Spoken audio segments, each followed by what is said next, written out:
Welcome to the first episode of the Strength Odyssey podcast with me, Jack Miller. I'm very excited to launch this podcast as it's been something I've wanted to do for a very long time, and for many reasons I've pushed it back and thought there's no better time than the present. So first of all, I'd like to let you know a bit about myself. I'm 25 years old, I'll be 26 in about a month's time, and I've been started personal training about 5 years ago. We're back in school like many people around 16, 17 years old. I didn't really know what I wanted to do with my life and ended up following the herd and going along to university to study psychology. This was short-lived. Back in 2016, I went and moved to Edinburgh from Dundee and spent my first week at university, and within the first week I knew this is not what I wanted to be doing and not where I wanted to be. I knew I wanted to be doing something gym-related or sport-related. I wasn't exactly sure in what avenue I wanted to go down, but I just knew that psychology wasn't for me, and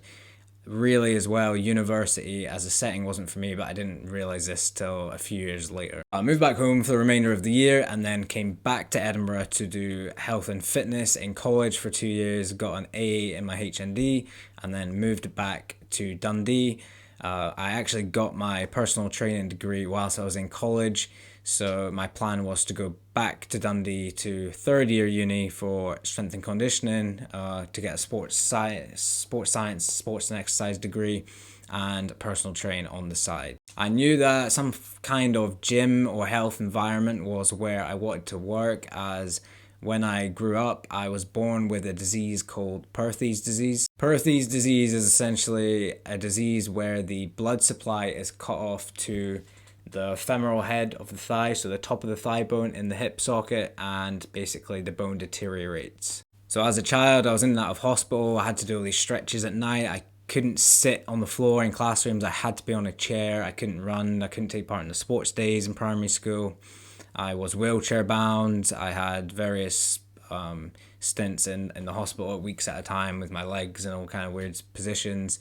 So it was a bit rough going. At the time, you don't really think much of it, but you do feel a little bit different from other people, especially when everyone's sitting on the floor and you're sitting in a chair, because your legs simply just you can't open to actually cross your legs to sit down comfortably. So I was about 12 years old when I wasn't classed as disabled anymore. I was able to kind of run and play sports by the end of primary school, and moving into high school, I was pretty much fine, essentially, from a health standpoint, whereas I was still dealing with pain. So I picked up a lot of injuries in school.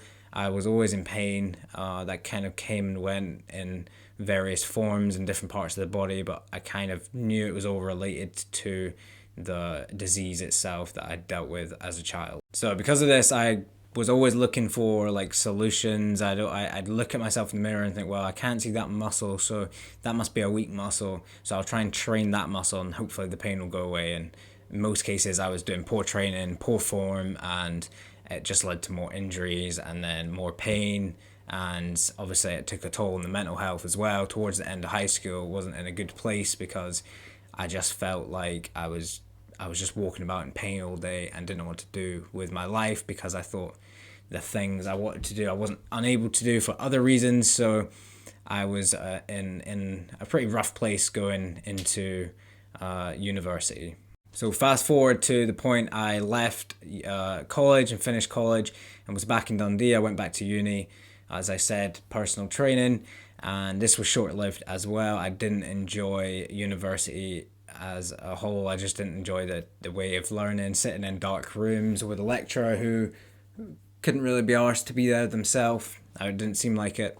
And, a room with no windows, underground, with the heating on, at 9 o'clock in the morning, listening to someone rant about something that was completely unrelated to the course that I was doing and the actual subject of that class in itself. So I just felt like I was wasting my time, wasting money, obviously, because I'd had a SAS loan out too, so I had to pay back the loan I was taking out. So despite the education being free, I just felt like I was wasting my time, and I knew that I didn't want to be there. So that came to an end as well. Unfortunately for me, the week in which I left university and decided, right, this is the week I'm going to leave, was also the week we got put into the first lockdown at the start of 2020, about 3 months in or so.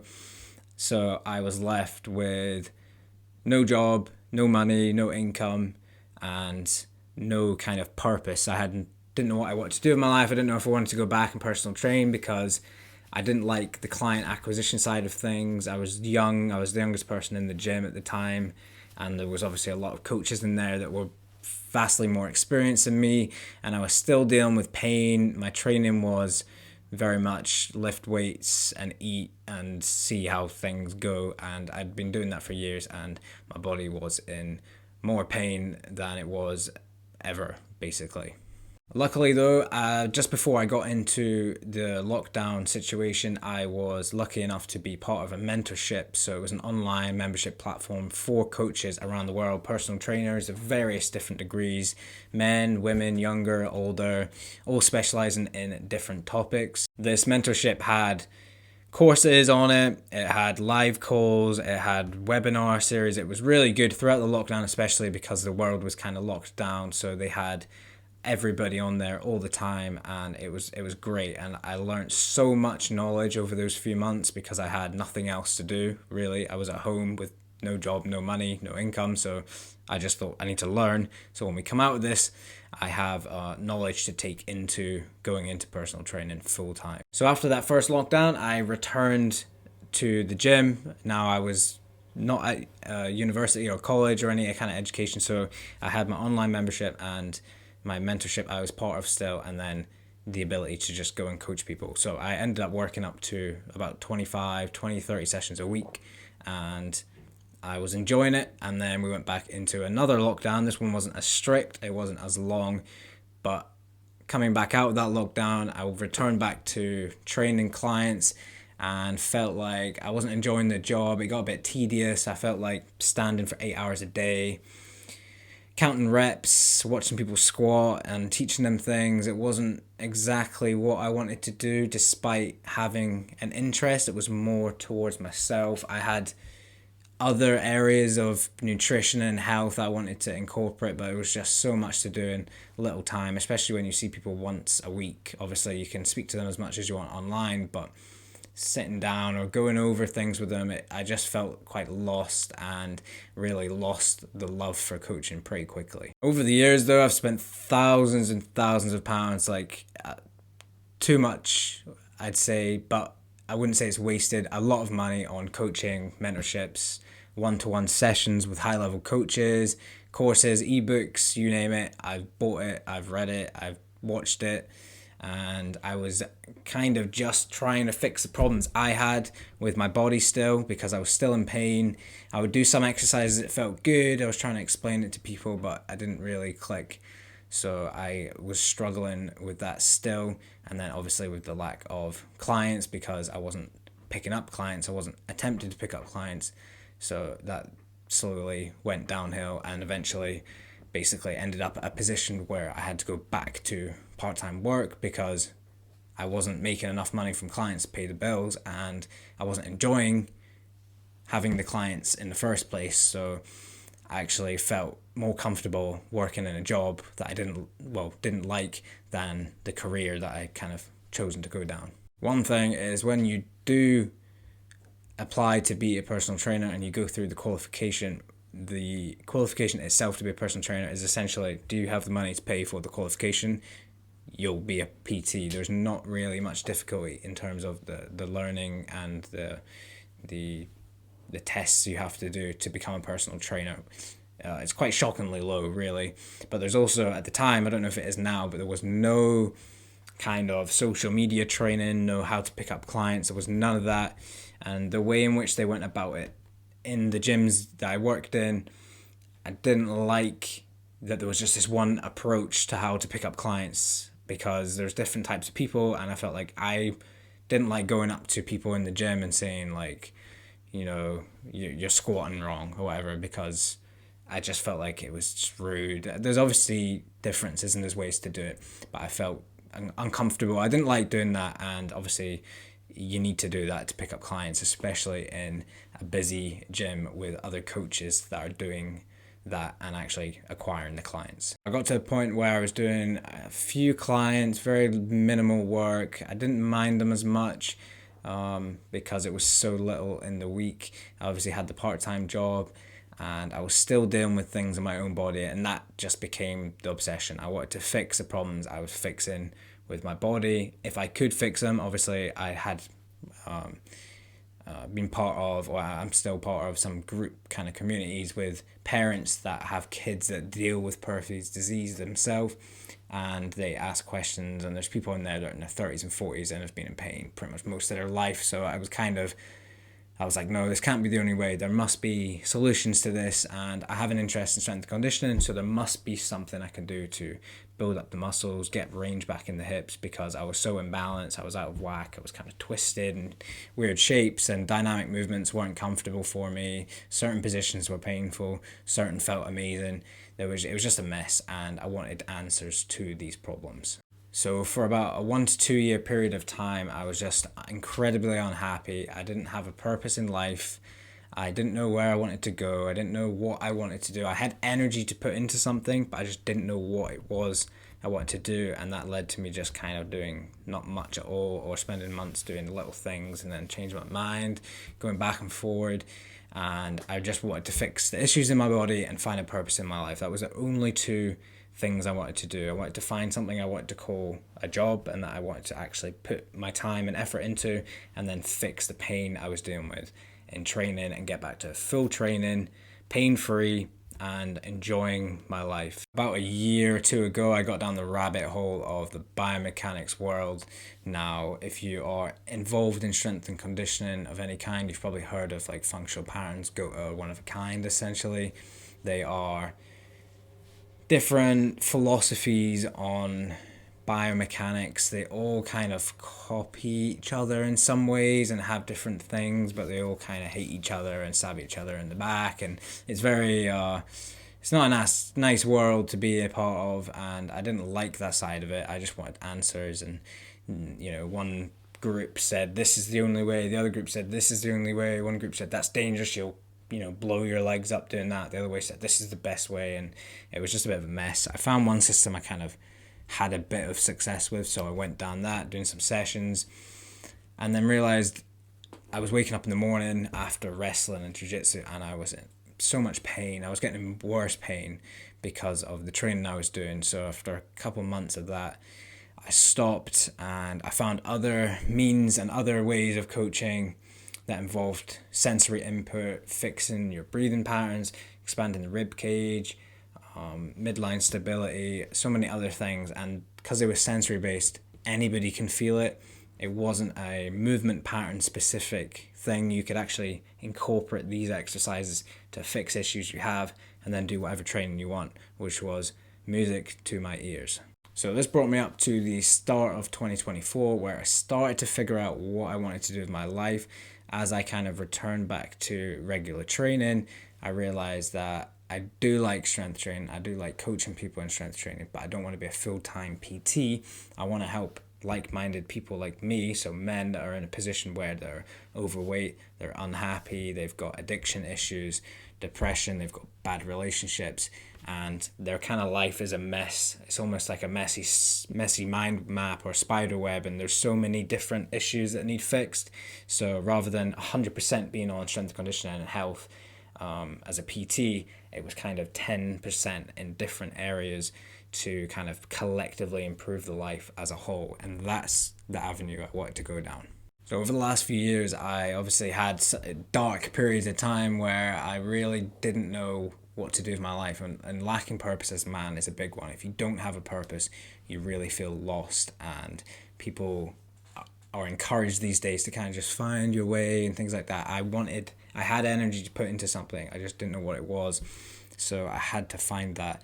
Now for some men, they have their purpose, their job, but they lack in another area like nutrition or sleep or their habits or addiction issues or their mindset, breathing, these kind of things. And I wanted to incorporate all these things together because I had spent so much time over the last couple of years researching, educating, practicing different things in all these areas, and found success. And as a whole, it just boosted my health, my mindset, my work ethic, my energy. Everything felt so much more driven and passionate about life, and going from 0 to where I am now. I'm definitely not 100. I'll always be seeking 100, but I don't think you ever get there. But I'm definitely nowhere near 0 as I felt at the time. And encouraging and teaching this to other men is definitely the avenue that I want to go down. Now, to this day, I'm strength training. Well, I pretty much train every single day. I'm doing cardio in forms of sprints, long runs, which are pain-free. I did 3 miles the other day, which I'm slowly building up the miles because I do a lot of other training. And 3 miles pain-free. I didn't even have any tight muscles. I used to get really tight calves, no tightness, and this was up hills and things. I felt incredible. I can train. I'm doing different combat sports, so I'm involved in boxing, kickboxing. I've been doing jiu-jitsu for over a year now, and they've helped in more ways I could even describe in my life, with my training, just overall. And I want to share this knowledge with other people and explain to them why training, health, nutrition, mindset, work ethic, life, purpose is all connected, and it's all the keys to a happy life, or at least a life that you want to wake up in the morning excited to get on with. So I do have a vast knowledge in strength and conditioning. Obviously, it's probably 10% of what the best coach in the world would have, but it's much more than what someone who's just started has, or someone who's been quite varied from the start. I always had that as a main goal, and I still want it to be. I still have a passion for it, and I still love learning about that, and I still buy courses to this day to improve my knowledge and fix issues that arise in my life. Obviously, overcoming injuries, pain, problems, improving performance as well. I'm very much into improving my cardio now than I was before, because I physically couldn't do much different types of cardio. Running was causing me pain, sprints would cause me pain, sitting on the bikes would cause me so much knee pain. Now I can do all that pain free, and obviously programming and everything is a skill in itself, so that is obviously part of the service that I provide people, but with all the other aspects tied together. But over the last couple of months, I have decided I'm going to be moving over to a personal brand under my own name. The Strength Odyssey will simply be the business name of the platform I use to coach people. The Strength Odyssey platform is available on School under Tabula Rasa. The link is on my Instagram in the highlights section. So there's already courses on there. There's programs, exercise lists. There's also the old Alpha Blueprint course I made and had on my website. That is available on there as well as skills. I've got my juggling course on there, so I learned to juggle in the lockdown, which was a massive thing. Learning a new skill is something I always push to people to learn, because when you start building new skills in your life and you kind of overlap different skills, you'll realize that learning skills is easy. It just takes consistency, dedication, and following a good plan. And when you apply that to your life, you'll see that you can reach the next level and treat your life as a game. Just sort of accept you're at level 0, aim to get to level 1 to level 2. Over years and months and weeks and decades, you'll build up to the point where you're, prestige, or whatever it's called, and you're the beast. You're at beast level, but everybody starts from 0. So not comparing yourself to someone else's level 99 or 98, and just starting at 0. Aim for level 1, level 2, and then so on. So check out the link in the highlight for the School membership. It comes under Tabula Rasa if you go on School. Eventually I will move to my own Strength Odyssey platform. It is shared currently with Jenny, my girlfriend's platform. She coaches women on pretty much the same things I do with men, but it's everything to do with women. So it's women's health, women's nutrition, cyclically living, focusing on all your menstruation and everything like that. So essentially she does the same job but for women, which is great because we can see the kind of sun and moon side to things, the yin and yang, and we've built that platform together. So you can also look at the women's courses on there and understand how women are and what kind of woman you're after, why women think differently from men, and also if you have a partner who is a woman and she is interested in that, then she has access to all that through the platform as well. So as you know, this is just the first introduction podcast to kind of get things out there and let you know who I am, why I am at the point in my life, where I'm wanting to go to, and what I want to achieve with helping you and other men achieve things in their life they didn't think were possible, or basically get you out of the rut you're in, find some purpose, find some better health, some better routines, and start to improve your life one day at a time. So thank you for listening today. It means a lot. Subscribe to the podcast and follow me on Instagram at The Strength Odyssey. It should still be for now. I'm also on YouTube. I will upload this to YouTube if it's not already. If you're not already watching it on YouTube, subscribe to the YouTube, and I will be uploading more content on how you can build strength in all areas of your life.